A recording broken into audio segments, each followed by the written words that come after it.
şimdi de biz okuyoruz. Tamam dedim, ona kayıtlarına okudum. Biz de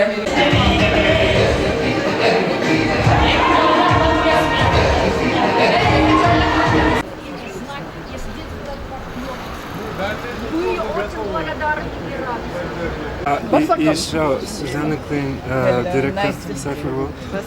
Сюзанна. So I have to dip it in the salt. Yeah? Это масло. Маша тоже. Масло. Обязательно.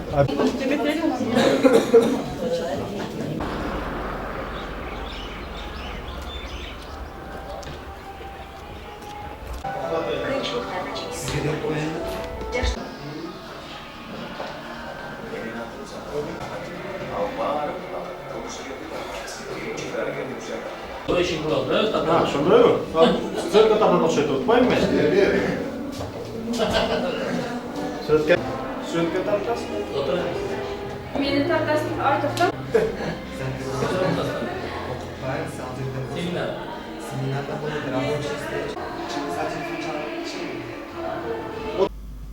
Кадамжай Рибинин шаардык аймактык ыйгарым өкүлү милиция капитаны Абдалиев Руслан мына Теларандык фонд жетектеген жамаатка ыраазычылыгыбызды билдирип кетебиз. Кадамжай шаарынын аймактык ыйгарым өкүлдөрүнүн кабинеттерине ар бир немесин заманбап кылып, ремонт кылып, заманбап компьютерларды орнотуп берди. Кудай буйруса Кадамжай шаарынын шаардык элдердин тургундары менен кылмыштуулуктун алдын алуу, кылмыштуулукту болдурбоо үчүн жакшы иштеп işlerdi oldan gideriz. Абазбеков Роберт Сатибекович, эл аралык толеранттуулук коомдук фондунун Баткен филиалынын директору. Бүгүн биз ушу Кадамжай районуна караштуу Кадамжай шаарынын коомдук алдын алуу борборунун ачылуу аземине катышып отурабыз. Бул иш-чара эл аралык толеранттуулук коомдук фонду жана Cypherworld уюму тарабынан биргеликте кызматташтыкта ишке ашырылып жатат. Бул программанын донору Кыргыз Республикасындагы АКШ элчилигинин наркотикалык заттардын эл аралык айлануусу менен күрөшүү жана укук коргоо ишмердүүлүгү боюнча бөлүмүнүн колдоосу алдында ишке ашырылды. Программанын аталышы бул Кыргыз Республикасындагы жамааттарында кызматташтыкты жана өнөктөштүктү өнүктүрүү деп аталат. Бул проекттин негизги максаты ушу жергиликтүү деңгээлдеги коопсуздукту камсыз кылууга багытталган. Программанын алкагында биз ушул коомдук алдын алуу борборун ачууга жалпысынан ушу 500 000 сомго жакын эл аралык толеранттуулук коомдук фонду жана Cypherworld уюму тарабынан берилди. Бул акчага ушул азыр өзүңүздөр көрүп турган коомдук алдын алуу борборунун ремонту болду. Андан сырткары эмеректер жана компьютердик жабдуулар сатылып алынды. Ал эми Кадамжай шаардык мэриясы болсо ушул ремонтко өздөрүнүн салымын кошту. Бул 400 000 сомдон ашык. Мындан сырткары ушу коомдук алдын алуу борбору азыркы кезде өзүнүн ушу коопсуздукту сактоо боюнча иш планын иштеп чыккан. Ушул иш планды колдоо максатында дагы 101 000 сом акча, 100 000 сомдон ашык акча бөлүнүп берилди.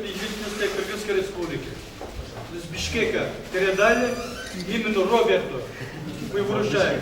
Почетный кто? Почетный гость. Почетный гость.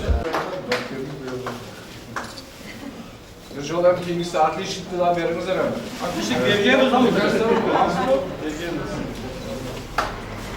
Действительно, Роберттің салымы жоқ. Баткен облысты.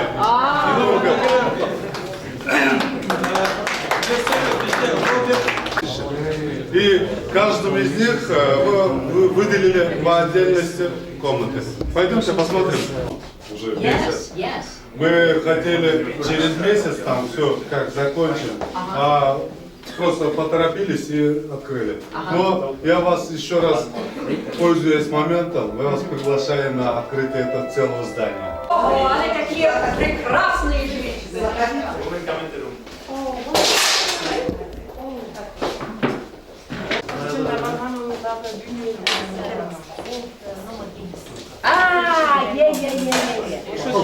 Коомдук алдын алуу борбору ачылып отурат. Бул коомдук алдын алуу борборун ачылышына ошол эмеректер менен камсыз кылууда жана ремонт иштерин эл аралык толеранттуулук фонду Авазбеков Роберт жетектеген топ, ошондой эле Сейфолд уюмунун өкүлдөрү жардам берди. Жалпы суммасы 800 миңге жакын акча каражаты сарпталды. Аны мэрия тарабынан 400 миңе бул ошол уюм тарабынан жардам көрсөтүлдү. Коомдук алдын алуу борбору шаарыбыздагы ар түрдүү кылмыштуулуктун алдын алуу жана ар түрдүү социалдык маселелерди, көйгөйлөрдү чечүүдө чоң ишти алып барат. Бул жерде жаштар комитети, аялдар кеңеши, аксакалдар соту жана жаш өспүрүмдөр менен иштеген милиция кызматкерлери үчүн кааналар бөлүнүп берилди. Кудай буйрса, бул шаарыбыздагы ушул жергиликтүү өз алдынча башкаруу органынын функционалдык милдетин аткарууда бул коомдук алдын алуу борбору чоң өбөлгө таяныч жана жардам берет деген ишеничтебиз.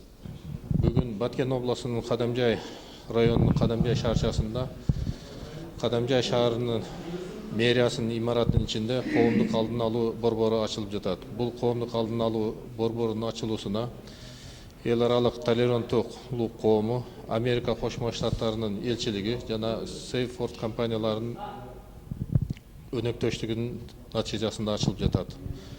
Бул коомдук алдын алуу борборунун ачылуусуна ошондой эле Кадамжай шаарынын мэриясынан өтө өнөктөш катары жардам берген жардамдын арбын деп эсептесек болот. Себеби толук 4 бөлмөдөн турган имаратты бөлүп берип, бүгүнкү күндө капиталдык ремонттон өтүп, андан тышкары ошол эле толеранттык эл аралык толеранттык коом тарабынан эмеректер, орг техникалар дагы бөлүнүп берилип, ички иштер органдарынын өзү башкаруу органдарынын эл менен тыгыз байланышта иш алып барышына толук мүмкүнчүлүк түзүлдү деп эсептейм.